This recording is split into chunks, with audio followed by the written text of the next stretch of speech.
I don't have a problem with people not being able to afford the best care, but if you're not open with me to begin with and you just simply expect to be given this stuff for effectively free, which means that I'm paying for it, then, I think that is completely unfair and unjustifiable. Welcome to the Call the Vet Show, the podcast that helps pet parents understand and optimize the health of their furry family so they can live the full and happy life you want for them. And here's your host, veterinarian Dr. Alex Avery. Hello, and welcome back to another episode of the Call the Vet Show. I'm veterinarian Dr. Alex. I'm your host here, and it's just been World Veterinary Day.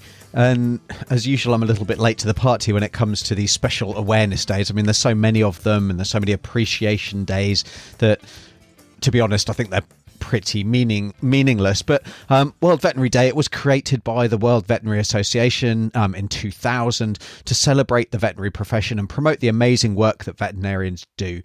And that's really what I wanted to do. I thought I'd like to highlight some of the amazing stuff that my colleagues across the world do every single day. But then I open my emails, I get a number of newsletters just to keep me up to date with kind of the goings on in the profession across the world. And this was from a UK newsletter, and it had the report headlining the fact that new figures show 1 in 2 vets is subjected to online abuse. And really, that kind of stopped me in my tracks. And so I thought I'd talk to you about that today to kind of highlight maybe some of the problems as well as some of the amazing work that veterinarians do and people working in the veterinary industry. So diving into this report, it was the most common online abuse reported was unfair reviews, which accounted for 90%, but that was followed by abusive language, trolling, and online harassment, which those three were between 30 and 45% each. So a significant number of people, vets, are suffering from either abusive language, that was 46%, trolling, 33%, and online harassment at 31%. Female vets were more likely than male vets to be subjected to this kind of disgusting behaviour, and younger vets below the age of 35 were more likely to be subjected to it compared to those vets that were over 55. So, that was the breakdown. But, this isn't really new, unfortunately, because a separate survey last year showed that 57% of vets in clinical practice reported that they had felt intimidated by clients' language or behaviour in the preceding 12 months, which was an increase in 10% since 2019. So that's 57%. That's nearly 6 out of every 10 vets felt when they had gone to work, they felt intimidated by the clients that they're there to serve. And kind of reading through all this, it got me thinking about actually a bad review that I got a couple of years ago, because my first thought was, well, I've not actually really been subjected to anything like this. So although I can empathise, it's not something that I've had to deal with. But it then actually got me thinking about this bad review that I got a couple of years ago. And the review was friendly and helpful staff, but more worried about money than animals. Now, I know as bad reviews go that it can get a lot worse than what was written there. That was a pretty contradictory review, and friendly and helpful, I'll take that any day of the week, but clearly more worried about money than animals. That kind of hits home a lot of the time, because a lot of accusations that we get are about kind of greed and just in it for financial reward. But as always, there are two sides to every story. And I remembered this when that review came through. I kind of remembered specifically who had left that. So this particular dog had been left to suffer from serious skin disease for a significant period of time before coming to see me. It had not been to any previous vet. It had not been given any kind of proper treatment for their condition. The skin, it was thickened, it was dark grey. It actually looked like elephant skin, and that's why it was booked in, and that's why I remembered it, because it was booked in, say, elephant skin disease. But that is something that takes months or even years of chronic, long-term, poor skin health to develop. So it wasn't like it was an emergency that only developed yesterday. And, I went through the likely causes, the treatment needed to get everything under control. We put in place a plan to try and achieve a successful long-term management outlook as well. And all of this was agreed by the owner. But it was only at the end, when the owner was asked for payment, that they said that they couldn't afford anything. They couldn't even afford the consultation. And this was despite having just filled in and signed a new client form outlining the need for payment at the time of treatment. So, that was kind of the other side of the story to that review. And yes, I felt really sorry for the dog. I felt sorry for the fact that it had been left untreated for such a long period of time. I felt sorry for the condition that it was in. But the reality is that I'd estimate that probably about 50 or at least 50%, and I'm probably being incredibly conservative here, at least 50% of cases where people promise to pay the following week when they're paid, and they're new clients that we've never seen before, we've not built up a relationship with, we don't know them from Adam. In at least 50% of cases, the bill goes unpaid. They stop answering phone calls. They stop engaging. They stop making any kind of payment plan that they'd agreed to. And we end up having to go through the debt collection process.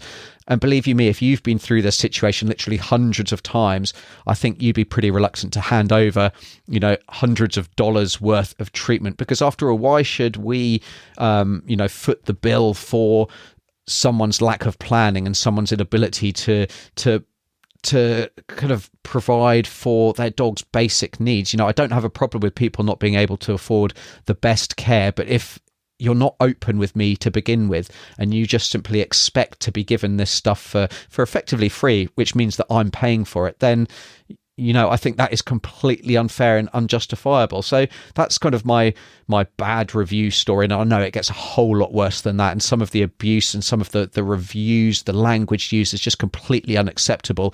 And for the abusive language, the trolling and online harassment, I'm sure it goes, you're listening to this, you're listening to me knowing that I'm a veterinarian in general practice. I'm sure it goes without saying that this behavior is completely unacceptable. And thankfully, that's not something that I've ever had to deal with personally in my day-to-day work in clinic. Although I do get the occasional person mouthing off and throwing accusations and bleating out conspiracy theories kind of about my online work, especially over in YouTube, where unfortunately the comment section can be notoriously a bad place to hang out.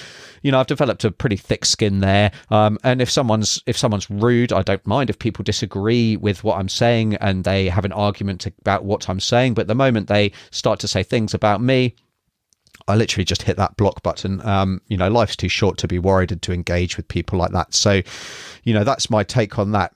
So what are my takeaways from this? I don't want to just come across as complaining and saying that, it's not unfair, it's unfair and it's not right, which it isn't. And I think those are perfectly justifiable things to say. But, in my experience, most complaints like the one that I had come down to money.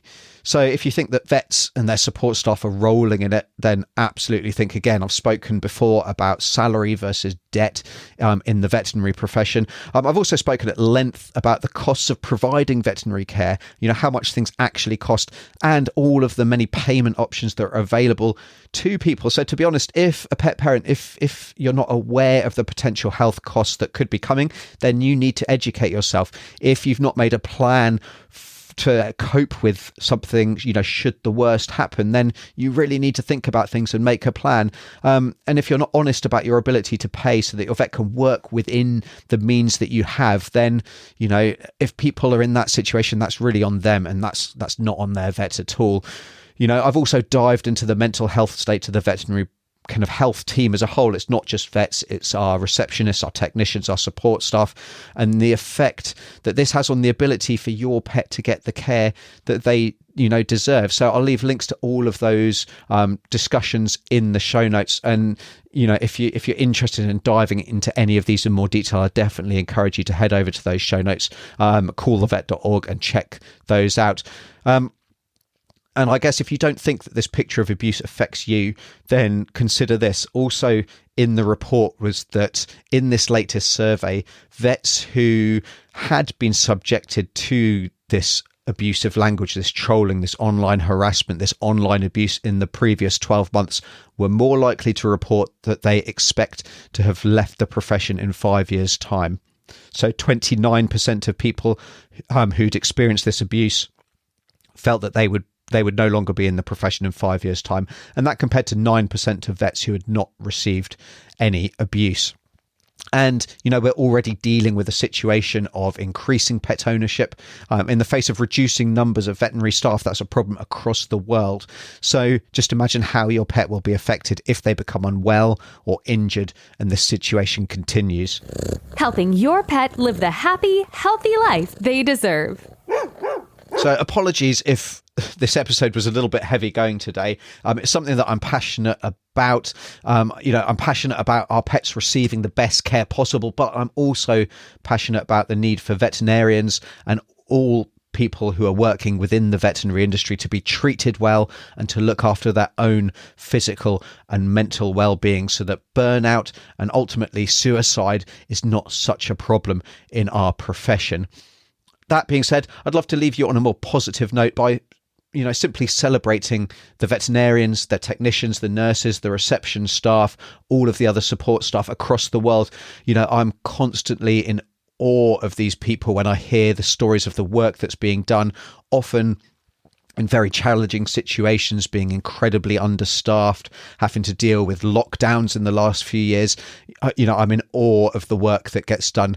And believe you me, veterinary staff, we all do what we do for the love, not for the money. And if someone tells you otherwise, if someone tells you that the vets are in it for the money, not for the love, then, I think that probably says more about them than it does the veterinary staff involved. So I've got a super interesting conversation coming up in probably the next episode, maybe the next but one, depending on how my editing goes and how busy I am in my day-to-day clinic life, which at the moment is, very busy. I'm dealing with shortages and things just like the rest of the world. But I'm going to be talking all about the potential health benefits of feeding your pet a vegan diet. Potentially controversial. I've got a fantastic guest that I'm so looking forward to speaking to, and it's definitely a conversation that you're not going to want to miss out on. So make sure you hit that follow or subscribe button on whatever podcasting app you're listening to this on today. But for now, take care out there. Let your amazing veterinary staff know how much you value them for what they're doing. And until next time, I'm Dr. Alex. This is the Call the Vet Show, because they're family. That's it for this episode of the Call the Vet Show. Be sure to visit callthevet.org to join the conversation, access the show notes, and discover our fantastic bonus content. We'll see you next time.